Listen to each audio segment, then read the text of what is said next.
nothing like this. Maybe in India, but not anywhere else. Africa's got nothing. And they're about as religious as you guys are. So you do a great job. So join PATAS. If you're not a member, join PATAS and ask to help get a role. They always need hands.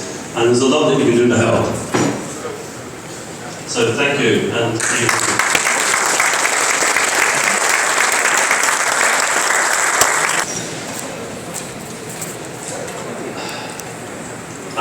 I'm assuming that you're an atheist and you have children, and I can tell you what I did with my children.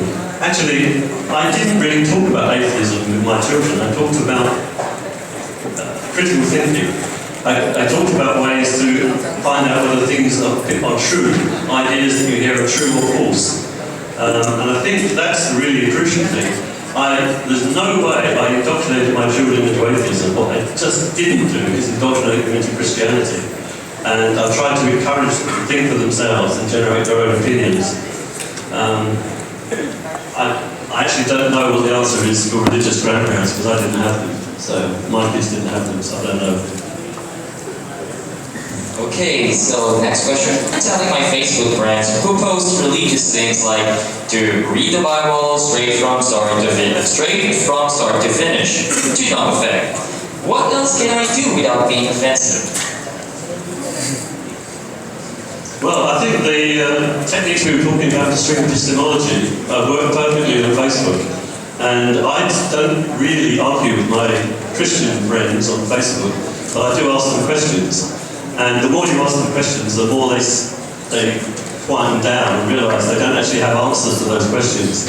So my technique is to avoid arguing with them, but to look at their logic and look at the way they've arrived at their beliefs and to show them the contradictions.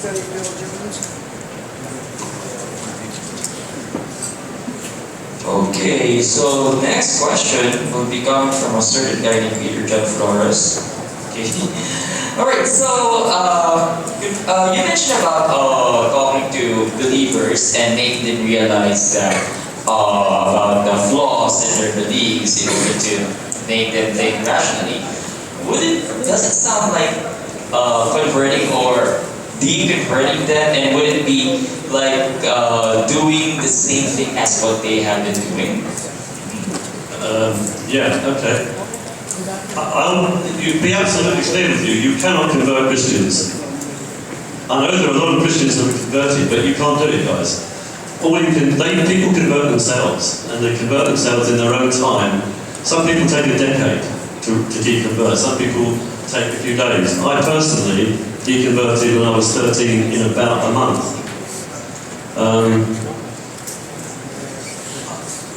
So I don't think there's much you can do except to get them to start thinking themselves. And that's all I'm asking people to do. I don't tell people to be an atheist. I ask them why you're a Christian and ask them to think about the logic of how they got there.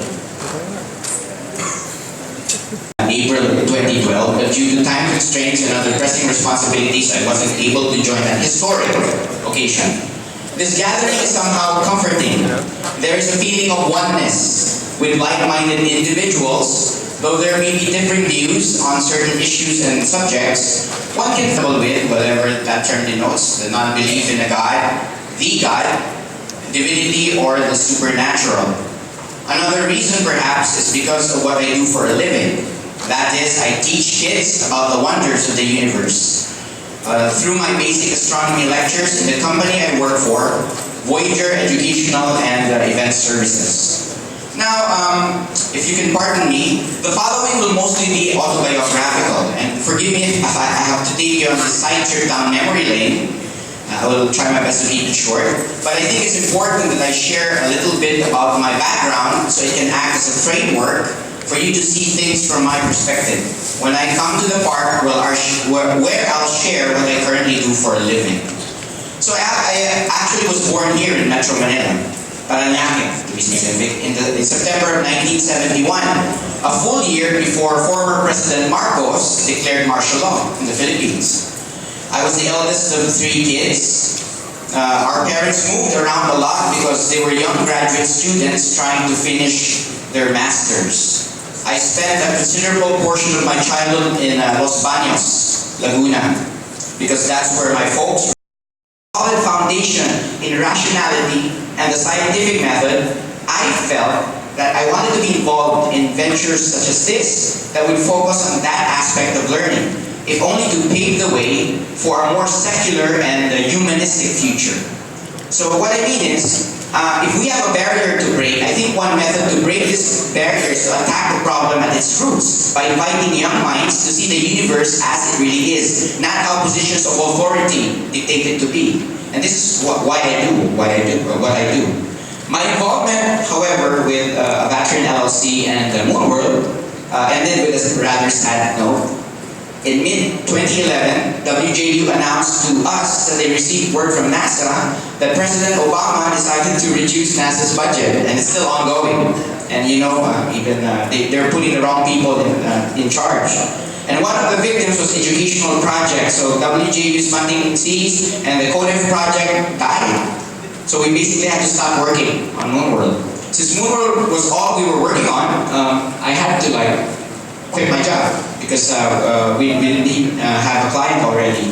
So it was kind of sad to have such an interesting project ongoing and then NASA would just cut the budget. I went back to the Mindanao State University hoping to get a contract back to teaching English-related subjects again, when I was contacted by astronomer friends to join a newly formed company in Davao City. This is where I currently live and work. Still in Mindanao. So it was a company that brought astronomical equipment such as telescopes and inflatable planetarium domes to schools around Davao City.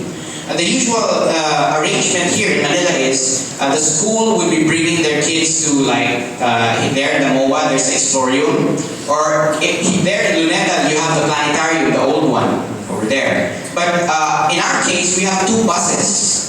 Here's me, a pale imitation of Jean-Claude Van Damme, posed in our two buses. We go around Mindanao using our two buses.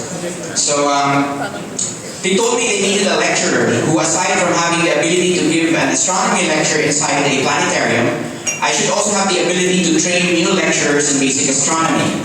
Because at that point, they were planning to expand their operations around Mindanao Island.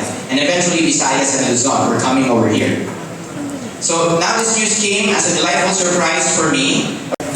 In the United States, we have a similar situation where we have about 80% Christians, but they're not Catholic, so it's definitely interesting to see that dynamic as well.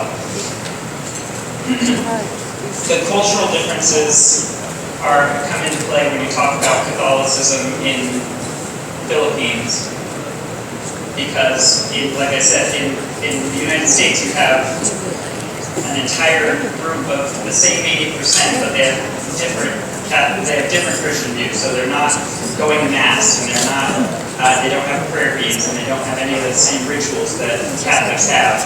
And similarly, we have other cultural differences. I've just learned about this recently, but tell me if I'm pronouncing this wrong. But Uso. Not too common of a belief I hear around here, which is great. But people do tend to believe that certain illnesses can be caused by just about anything, meeting a stranger or any type of interaction. But that's no weirder to me than what. For me, it was talking to my dean of admissions for a religious studies department. Maybe if I wasn't an open atheist, if I didn't have my name on my book on Amazon, then I would have gotten in, and that wouldn't have been an issue for me. So those are things you have to consider every time you interact with anyone, whether it's your family members or whether it's somebody about potential employment or schooling, anything like that. The issue definitely comes up. After I wrote Mom, Dad, and Atheist, this happened. I know. So this is them in the back when they were in Los Angeles, and I took this photo. But this is exactly what I'm talking about, because if you don't teach your kids about religion, they could find it about it from anywhere. They could run into a street preacher, and you can tell them all about the one true religion. So that's the type of thing you have to consider in those situations. An earlier speaker touched on this, whether teaching religion to children is indoctrination, and it couldn't be further from the truth.